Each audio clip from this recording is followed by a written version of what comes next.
সময় আমরা যার পেছনে ছুটি, যাকে ধরে রাখার চেষ্টা করি প্রতিদিন, কিন্তু যদি এক মুহূর্তে সবকিছু হারিয়ে যায়, কাজ, টেকনোলজি, আশেপাশের পরিচিত মানুষ, সবকিছু, কাস্টাওয়ে মুভিটি আমাদের নিয়ে যায় এমন এক যাত্রায় যেখানে নিঃসঙ্গতা শুধু একটি অবস্থা নয়, তা জীবনের এক পাঠশালা। প্রকৃতি যখন সব কেড়ে নেয়, জীবন তখনও থেমে থাকে না। শুরু হয় আরেক রকম লড়াই, নিজের সাথে, নিজের অস্তিত্বের সাথে। হ্যালো বন্ধুরা, চলো আমরা ডুব দেই 2000 সালে মুক্তিপ্রাপ্ত ব্লকবাস্টার কাস্টঅ্যাওয়ে এই মুভিটির এক্সপ্লেনেশনে। মুভিটি শুরু হয় চাক নোলান নামে এক ভদ্রলোককে দিয়ে। আমরা দেখি সে একটা দ্বীপে আটকা পড়েছিল। সেখানে সে প্রায় 4 বছর একা একা ছিল।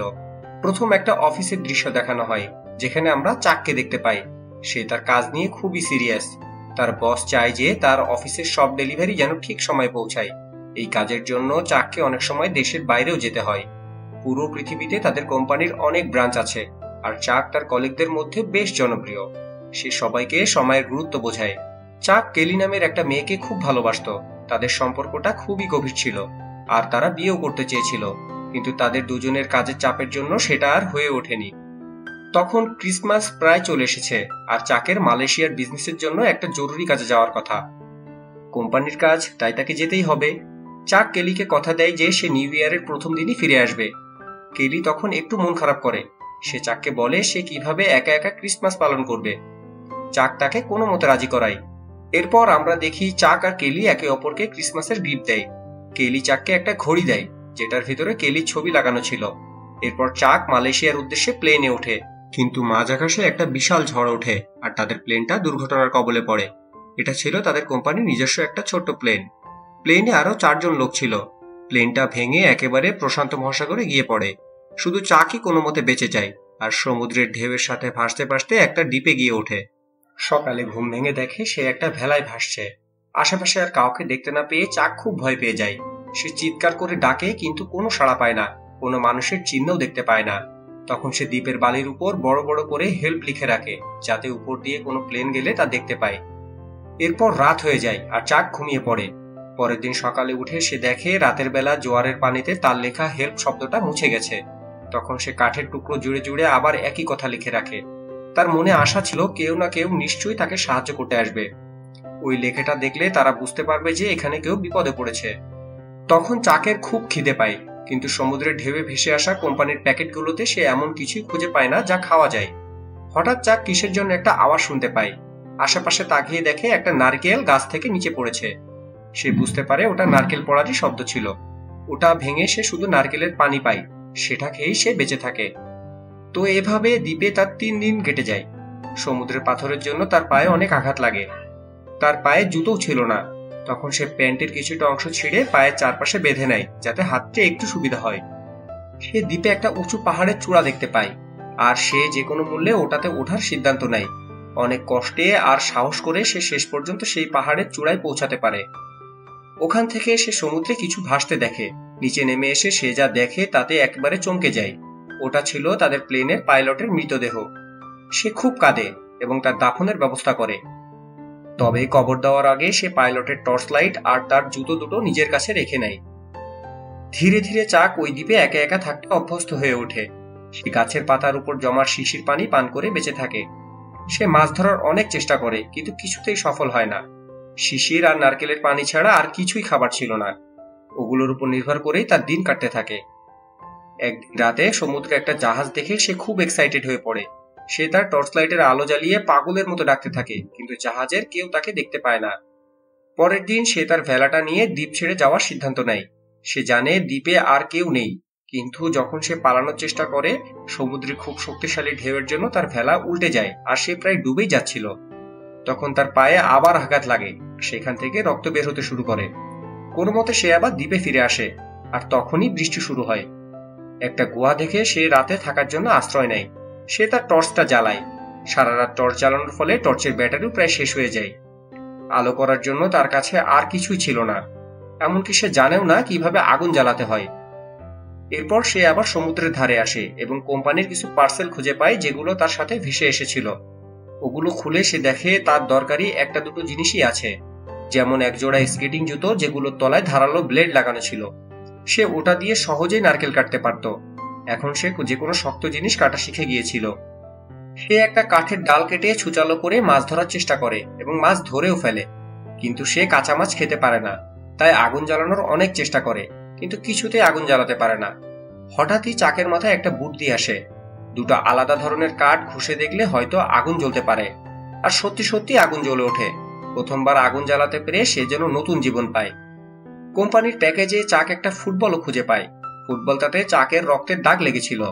সে তার হাত দিয়ে ওটাতে চোখ, নাক আর ঠোঁট বানিয়ে একটা মানুষের মুখের মতো করে তোলে। ওটাকে সে বন্ধু বানায়, তার সাথে কথা বলে আর শুকানোর জন্য আগুনের পাশে রাখে। সে ওটার নাম রাখে উইলসন। সেখানে আরো একটা সমস্যা দেখা দেয়, সেটা হলো তার দাঁতের ব্যথা। ওটা খুবই পুরনো ব্যথা ছিল, কিন্তু সে কখনো ডাক্তার দেখায়নি। তখন চাক নিজেই দাঁতটা তুলে ফেলার চেষ্টা করে এবং শেষ পর্যন্ত তুলেও ফেলে, আর তাতেই ব্যথায় সে সেখানে অজ্ঞান হয়ে যায়। এভাবে দ্বীপে তার 4 বছর কেটে যায়। এই 4 বছরে সে বেঁচে থাকার অনেক কৌশল শিখে। দাড়ি আর মাথার চুল বেড়ে যাওয়ার কারণে তার চেহারা একেবারে বদলে যায়। তাকে খুব দুর্বল দেখায়। সে লাঠি ছুঁড়ে মাছ ধরায় খুব দক্ষ হয়ে ওঠে। চাক উইলসনের খুব কাছের বন্ধু হয়ে গিয়েছিল, যার সাথে সে সব সময় কথা বলতো। একদিন মাছ খাওয়ার সময় সে একটা অদ্ভুত আওয়াজ শুনতে পায়। আওয়াজ শুনে সে এগিয়ে যায় এবং একটা স্টিলের পাত দেখতে পায়। তখন তার মাথায় একটা বুদ্ধি আসে, এটা দিয়ে হয়তো সে দ্বীপ থেকে পালাতে পারবে। সে যখনই পালানোর চেষ্টা করত, সমুদ্রের ঢেউ এসে তার ভেলাকে ভাসিয়ে নিয়ে যেত।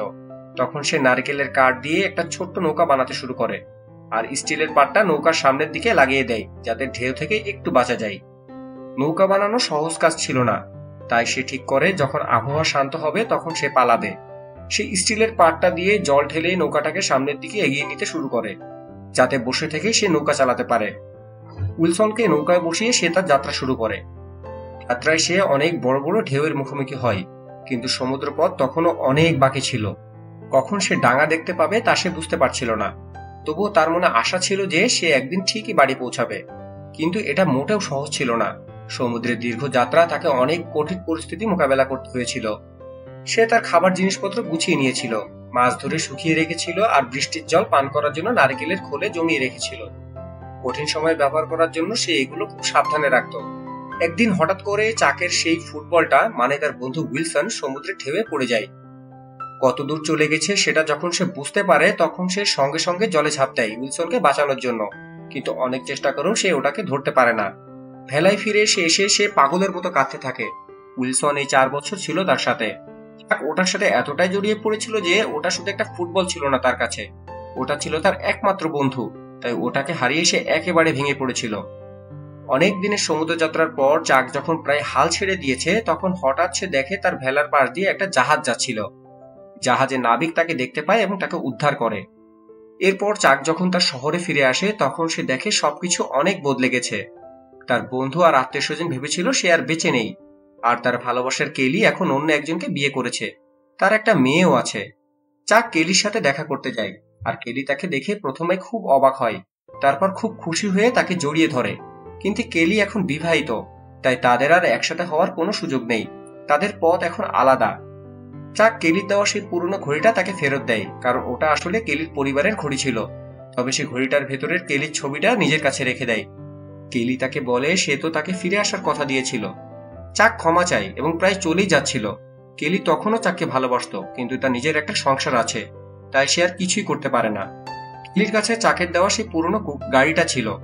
কেলি সেটা চাককে ফেরত দেয়, আর চাক সেই গাড়িটা নিয়ে চলে যায়। চাককে যেতে দেখে কেলি খুবই কষ্ট পায় এবং তার পিছু দৌড়ায়। তখন চাকও গাড়ি থামিয়ে ফিরে আসে এবং তারা দুজনে একে অপরকে জড়িয়ে ধরে। কেলি তাকে বলে সে জানতো চাক বেঁচে আছে এবং একদিন নিশ্চয়ই ফিরে আসবে, কিন্তু পরিস্থিতির চাপে পড়ে তাকে বিয়ে করতে হয়েছিল। তারা দুজনে তাদের পুরনো ভালোবাসার স্মৃতিচারণ করে। এরপর চাক কেলিকে গাড়িতে তুলে তার বাড়িতে নামিয়ে দেয়। সে কেলিকে বলে যে সে তাদের সংসার ভাঙতে চায় না। শেষে চাক তার পুরনো এক বন্ধুর সাথে বসে কথা বলছিল। সে তাকে বলে দ্বীপে থাকার সময় সে একবার আত্মহত্যা করারও চেষ্টা করেছিল। যখন সে নিজেকে শেষ করতে যাচ্ছিল তখন কেলির মুখ তার সামনে ভেসে ওঠে, আর সে বুঝতে পারে তাকে কেলির কাছে ফিরে যেতেই হবে। ফিরে এসে সে জানতে পারে সে কেলিকে হারিয়েছে। সময় কেলিকে তার জীবনের নতুন পথ বেছে নিতে শিখিয়েছে, আর তাই সে বিয়ে করেছে। এখন চাক একা, কিন্তু জীবন তো আর থেমে থাকে না। সিনেমার শেষে দেখা যায় চাকের কাছে সেই প্যাকেটটা এখনো আছে, যেটা সে দ্বীপ থেকে নিয়ে এসেছিল। প্লেনটা ডুবে যাওয়ার পর অনেক প্যাকেট দ্বীপে ভেসে এসেছিল। চাক ভেবেছিল বাড়ি ফিরে এগুলো খুলবে, কিন্তু সেটা সে করেনি। সে সেই শেষ প্যাকেটটা যার মালিককে খুঁজে পাওয়া যায়নি সেটা ফেরত দিতে যায়, কিন্তু সেখানে কাউকে খুঁজে পায় না। তখন সে একটা কাগজের টুকরোই লিখে দরজায় রেখে যায়। এখানে লেখা ছিল, এই প্যাকেটটা আমার জীবন বাঁচিয়েছে। তারপর সে ওখান থেকে চলে যায়। শেষের দিকে আমরা চাককে একটা ধুলোমাখা রাস্তায় একা একা হাঁটতে দেখি। তার হাতে একটা ম্যাপ। সে ভাবছে এখন তার কোথায় যাওয়া উচিত। তখন একটা মেয়ে গাড়ি নিয়ে আসে এবং তাকে রাস্তার ডিরেকশন দেখিয়ে দেয়। মেয়েটার গাড়িতে সেই একই ডানা লোগো ছিল যেটা সেই ইনট্যাক্ট প্যাকেজের উপর ছিল। চাক মেয়েটার গাড়ির পিছু নেয়, আর মেয়েটা সেই বাড়িতে গিয়েই থামে যেখানে চাকটার নোটটা রেখে গিয়েছিল। মেয়েটাও তার পার্টনারকে হারিয়েছে। হয়তো ভবিষ্যতে চাক আর মেয়েটার আবার দেখা হবে। চাকের তখন এক চিলটা আশার আলো দেখতে পায়। আর এখানেই মুভিটা শেষ হয়। তো কেমন লাগলো বন্ধুরা, কমেন্টে জানাতে ভুলবে না। এরকম আরো এক্সপ্লেনেশন ভিডিও পেতে চ্যানেলটি সাবস্ক্রাইব করে বেল বাটনটি প্রেস করে রাখো, যাতে পরবর্তী ভিডিও মিস না হয়।